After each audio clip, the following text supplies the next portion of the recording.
ogledalce moje, kako li nam se sudbine kroje? Pokaži nam sve priče koje pred nama stoje. Ovo je moj podli svet, podli svet.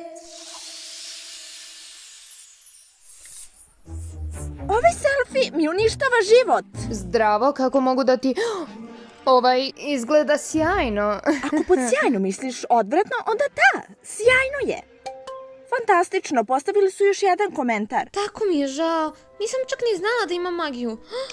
Ja imam magiju? Da? Ja imam magiju. Ti imaš magiju?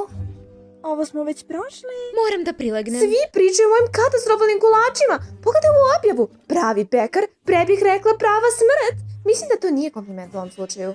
Da li ovdje iko zna da kuca? U šatoru si? Pričuvaj mi ovo, veoma je dragoceno. Lepa kosa. Stvarno? Ne, ali želim da naučim kako da budem fin.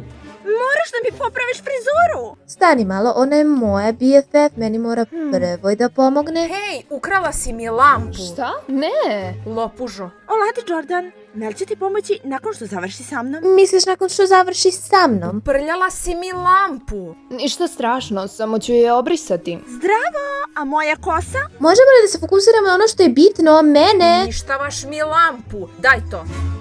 Ovakve stvari se nikada ne dešavaju na ostrvu izgubljenih. Želela bih samo da se vratimo kući. Hej društvo, Jamie je nabavio novi telefon. Gdje su svi otišli? Okej.